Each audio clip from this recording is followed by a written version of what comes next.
Selanjutnya mari kita dengarkan paparan dari Menteri Kebudayaan kita. Kami persilahkan kepada ya, Bismillahirrahmanirrahim. Assalamualaikum warahmatullahi wabarakatuh.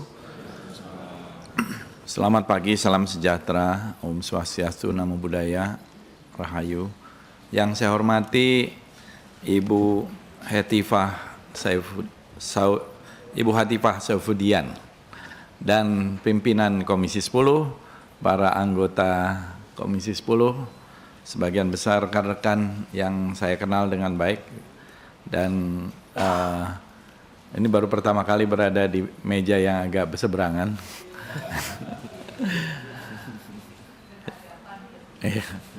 Yang saya hormati para menteri, Pak Profesor Abdul Mukti, Profesor Satrio, para wamen yang hadir tadi telah diperkenalkan. Untuk mempersingkat waktu, saya ingin menyampaikan beberapa hal dalam konteks rapat kerja ini untuk menggambarkan, karena ini adalah satu kementerian baru, maka tentu saja perlu banyak juga perubahan-perubahan terkait dengan struktur organisasi, tata kelola, dan hal-hal lain. Sebagaimana tadi juga disampaikan, karena ini pecahan, jadi tentu saja ada hal-hal yang memang masih menjadi prioritas. Saya ingin mulai dulu, pimpinan, dengan landasan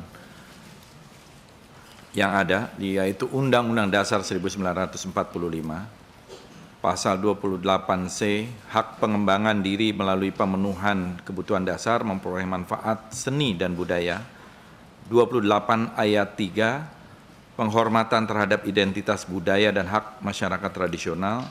Pasal 32 ayat 1, negara memajukan kebudayaan nasional Indonesia di tengah peradaban dunia dengan menjamin kebebasan masyarakat dalam memelihara dan mengembangkan nilai budayanya.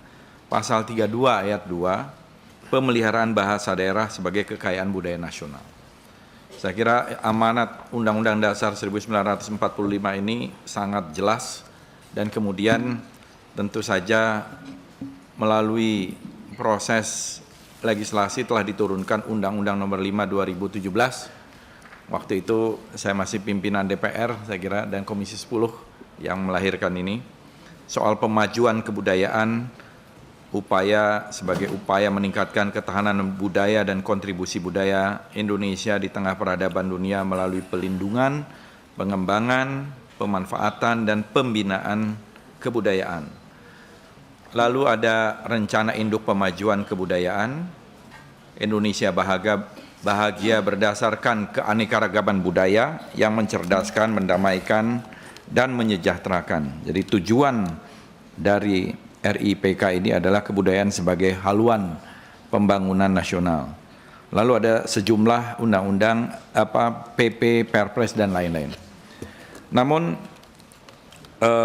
keberadaan Kementerian Kebudayaan untuk pertama kalinya ini, Bapak-bapak, Ibu-ibu, saudara-saudara, saya kira merupakan komitmen bahwa kebudayaan di dalam pemerintahan Bapak Prabowo Subianto ini menjadi satu hal yang sangat penting dan fokus terutama di dalam membangun identitas, jati diri, karakter yang terkait dengan manusia, pengembangan sumber daya manusia Indonesia, dan juga bagaimana kebudayaan menjadi landasan di dalam perumusan program pembangunan, meningkatkan identitas nasional dan sebagai perkat atau binding power.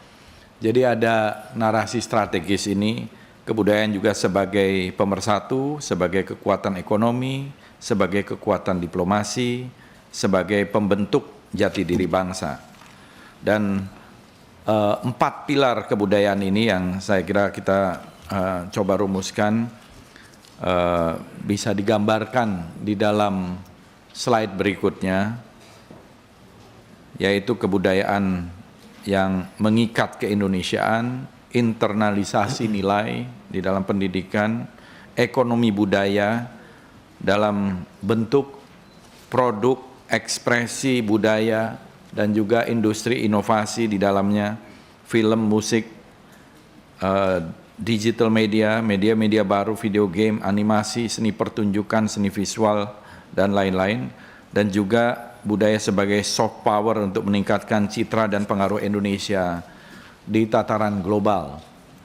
Selanjutnya, visi dan misi Kementerian Kebudayaan ini melestarikan, mengembangkan, dan memajukan kebudayaan nasional untuk memperkuat jati diri bangsa, meningkatkan daya saing nasional, meningkatkan kesejahteraan rakyat. Dan di dalam mission ini juga sesuai dengan tertera di situ, melindungi dan melestarikan kekayaan budaya Indonesia, namun tidak semata-mata urusannya masa lalu.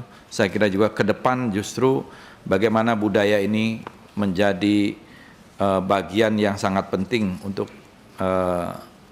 kepentingan-kepentingan ekonomi dan lain-lain, pemanfaatan. Selanjutnya adalah tujuan strategis kebijakan budaya. Ini juga saya kira bagian dari yang tadi telah dijelaskan elaborasinya. Lalu selanjutnya soal connection atau creating connection dengan pendidikan, dengan policy, dengan industri dan community di dalam slide berikutnya. Saya kira sebagian besar Bapak-Bapak, Ibu-Ibu tidak perlu kami menjelaskan soal ini. Lanjut.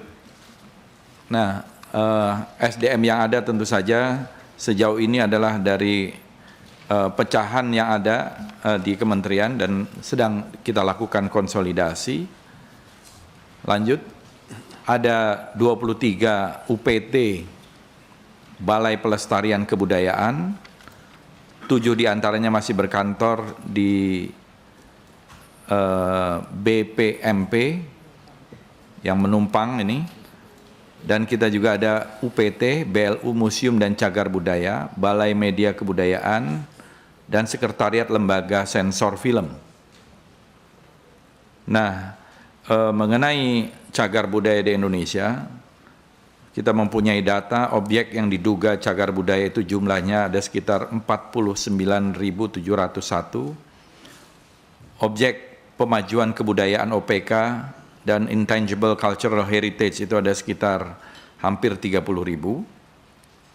Lalu jumlah museum di Indonesia bermacam-macam ini angkanya, tapi kurang dari 500, 454 dari data kita. Ada museum pemerintah pusat, museum milik pemerintah daerah, milik perorangan. Objek pemajuan kebudayaan sebagaimana kita ketahui ada 10 di sini, tradisi lisan, manuskrip, adat istiadat, ritus, pengetahuan tradisional, teknologi tradisional, seni, bahasa, permainan rakyat, dan juga olahraga tradisional. Ada beberapa irisan saya kira nanti dengan KL lain yang mungkin perlu ada koordinasi, di mana urusan kebudayaan, di mana urusan hilir dan sebagainya. Kita berharap juga mungkin kita selesaikan dulu. Selanjutnya terkait dengan kebijakan Kementerian Kebudayaan. Nah, di sini kita ingin ada pendekatan yang holistik melalui beberapa pilar utama, pelindungan kebudayaan dan tradisi, perumusan dan pelaksanaan kebijakan di bidang pelindungan kebudayaan dan tradisi, lalu diplomasi dan promosi kebudayaan. Ini menjalankan kebijakan diplomasi budaya untuk memperkenalkan keunikan budaya Indonesia, kekayaan budaya Indonesia, dan meningkatkan citra Indonesia di kancah internasional. Lalu pengembangan, pemanfaatan, dan pembinaan kebudayaan. Ini menyelaraskan kebijakan dengan tren budaya modern seperti budaya digital, industri budaya, yang memicu pertumbuhan ekonomi budaya. Dan ini tentu saja saya kira menunggu dari Perpres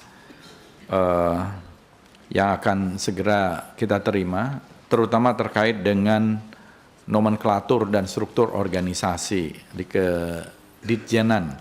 Tapi kurang lebih kemungkinan gambarannya akan seperti ini. Kita akan ada 3 eselon 1 yang terkait dengan Ditjen ini.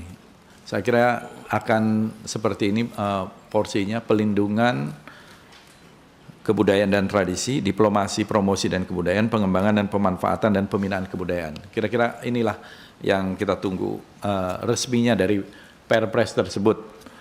Selanjutnya tentu saja ada program prioritas Kementerian Kebudayaan yang memang tidak ada satu diksi 100 hari gitu ya, menurut garis dari pemerintah, karena memang harus dilakukan, ada yang jangka pendek, menengah maupun panjang dalam konteks 5 tahun ini. Namun ini adalah beberapa program yang mencerminkan pilar kebijakan itu. Warisan budaya dunia, program ini berfokus pada konservasi situs warisan budaya, pengakuan UNESCO dan advokasi internasional. Memang kita ingin meningkatkan pengakuan UNESCO atau registrasi di UNESCO ini lebih banyak lagi. Tahun ini bulan Desember rencananya ada 3 yang diajukan itu, Reok Ponorogo, kemudian Kebaya, dan juga Kolintang dari Sulawesi Utara ya. Nah, tetapi kita ingin mencoba melobi kepada UNESCO karena sebetulnya intangible cultural heritage kita ini banyak. Sekarang ini baru 13 yang mendapatkan pengakuan itu. Namun di negara-negara lain sebenarnya jumlahnya cukup banyak lebih dari itu. Jadi kita berharap proses yang sudah ada dilakukan dari bawah, dari kabupaten, kota, kemudian ke provinsi dan tingkat nasional, di dalam registrasi kita yang masuk di dalam intangible cultural heritage atau warisan budaya tak benda gitulah istilahnya dalam bahasa Indonesia, itu ada sekitar 2.000-an. Nah, sekarang kita baru terdaftar di UNESCO itu sekitar 13-an. Dan ini yang saya kira ingin kita tingkatkan, bagaimana kehadiran dari warisan budaya dunia kita yang begitu kaya, dan memang kekayaan budaya kita ini saya kira tidak ada bandingannya di dunia lain, di negara-negara lain. Ini yang ingin kita optimalkan. Kemudian revitalisasi tradisi lokal, melestarikan seni, bahasa, kearifan lokal yang mulai memudar dan melibatkan komunitas lokal dalam kegiatan pelestarian. Tentu dalam hal ini juga saya kira kita perlu dukungan dari Komisi 10 dan rekan-rekan karena semua stakeholder harus terlibat.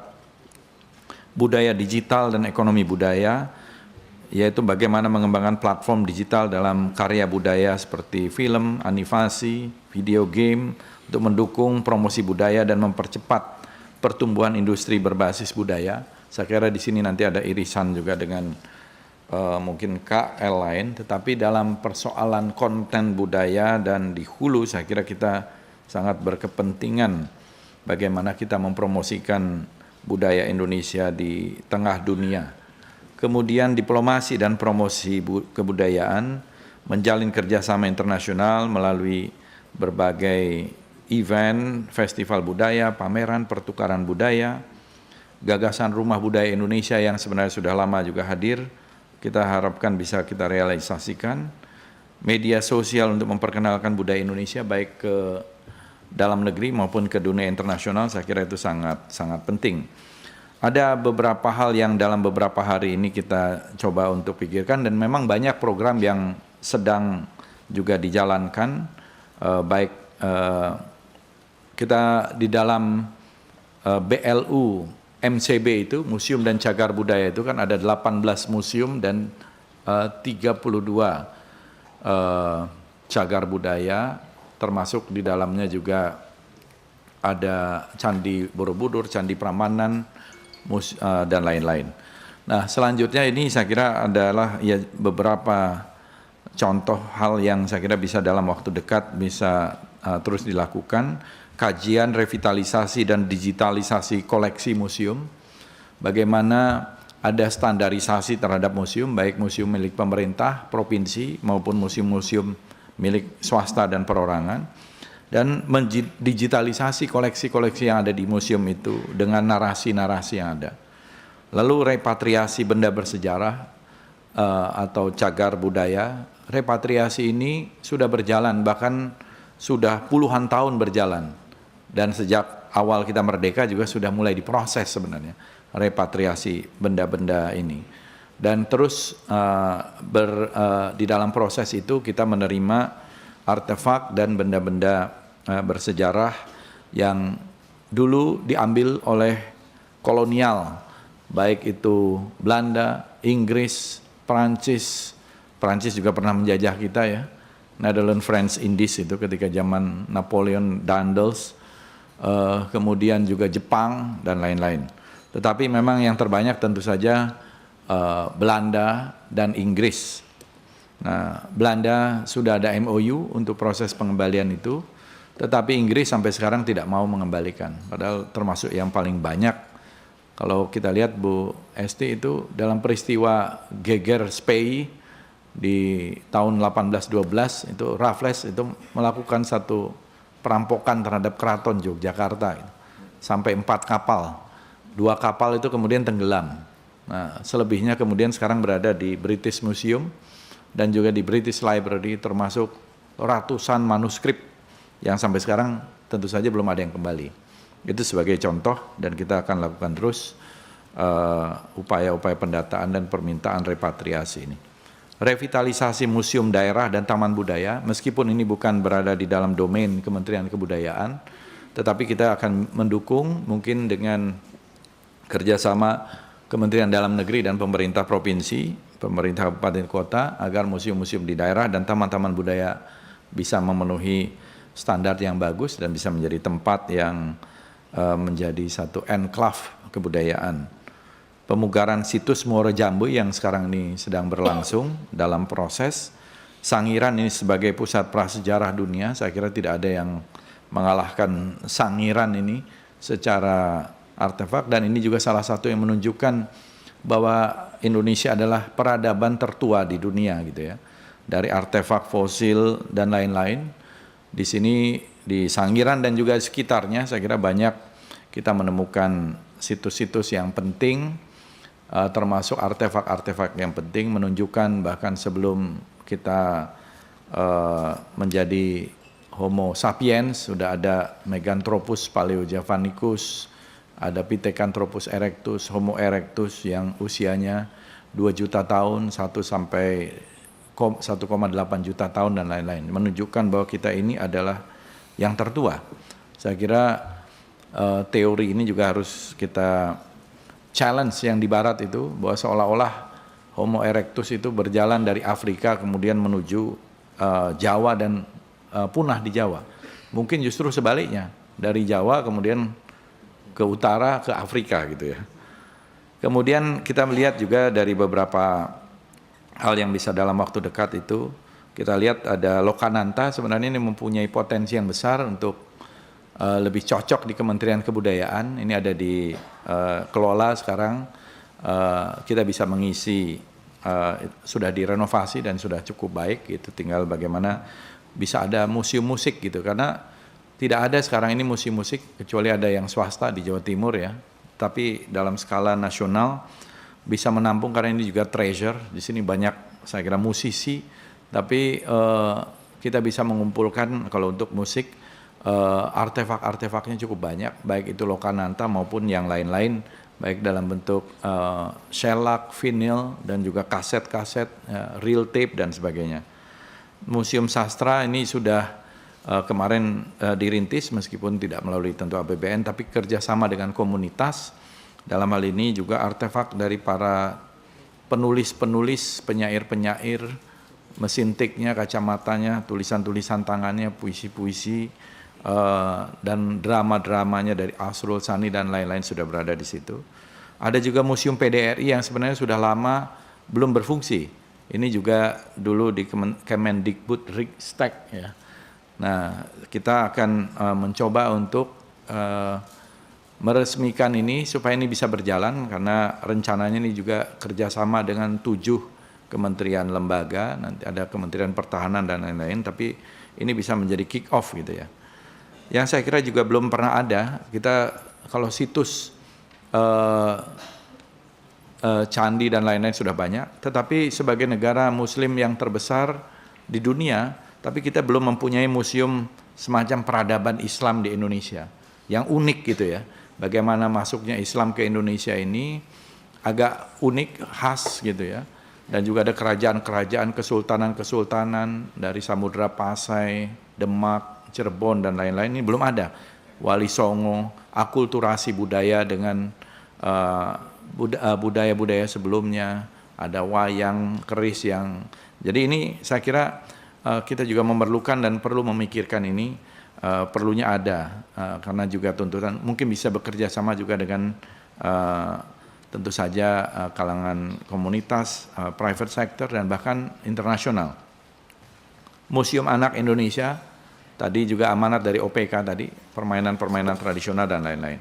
Lalu juga peningkatan jumlah WBTB Indonesia yang sekarang ini 2.213, kita harapkan ini bisa kita perbanyak lagi dan mungkin kita mempunyai list yang bisa diakses oleh publik dan meningkatkan kesadaran budaya kita bagaimana di setiap daerah, di setiap kabupaten, kota, provinsi yang memang memenuhi standar itu. Peningkatan nominasi ICH dan World Heritage UNESCO di tingkat internasional, lalu Rumah Budaya Indonesia yang juga sebenarnya gagasan lama yang perlu kita realisasikan. Mungkin beberapa dulu seperti di Belanda yang mungkin sudah ada asetnya, ini harus kerjasama dengan Kementerian Luar Negeri. Di Afrika Selatan yang mempunyai diaspora Indonesia sampai 2 juta sebenarnya, tetapi kita tidak mempunyai cukup platform untuk bagaimana diaspora yang 2 juta di Afrika Selatan itu bisa mengenal kembali budaya Indonesia. World Culture Forum mungkin satu saat supaya kita bisa menjadi ibu kota budaya dunia. Tahun depan ada Asia Africa Cultural Forum, revitalisasi penguatan ekosistem warisan budaya dunia, peningkatan jumlah desa pemajuan kebudayaan, desa-desa yang unik, saya kira ini dengan Kementerian Desa, pengembangan wilayah adat menjadi ruang interaksi pemajuan kebudayaan, lalu analisis dampak kebudayaan, ini Heritage Impact Assessment, terutama yang situsnya statusnya World Heritage ya, seperti Borobudur, kita memang sekarang ini akan datang delegasi dari UNESCO untuk melihat, mereka melihat Heritage Impact Assessment. Jadi harus ada juga mungkin analisis dampak kebudayaan, AMDAL kebudayaan semacam itu. Kekayaan intelektual budaya, advokasi tata kelola musik, konvensi musik, nah ini anugerah kebudayaan, penambahan layar sinema, yang sekarang kita lihat bahwa film Indonesia memang sudah mendapatkan kemajuan yang cukup besar, paling tidak sekarang sekitar 60-70% layar itu didominasi film Indonesia, meskipun memang temanya masih terbatas, temanya masih banyakkan horornya, jadi rupanya kita suka dengan film horor. Kemudian mungkin perlu afirmasi film-film kebangsaan, kepahlawanan, film anak, dan juga hal-hal yang lain. Jadi saya kira itu, lalu slide berikutnya, masih ada? Cukup. Terima kasih Ibu Pimpinan dan anggota Komisi 10 yang terhormat. Wassalamualaikum warahmatullahi wabarakatuh.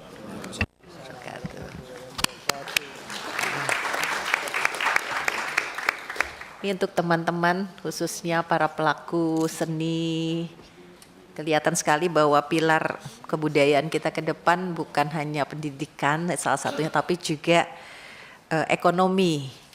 Dan memang itu amanat. Saat menangkap, mengumpulkan, dan mengolah peristiwa, secara paksa oleh penyidik, kami kerahkan upaya terbaik. Ketika menyampaikan berita serta informasi, kami tak sekadar menyapa. Ada referensi, aspirasi, juga inspirasi yang menjadi misi. Sapa Indonesia di Kompas TV. Independen, terpercaya.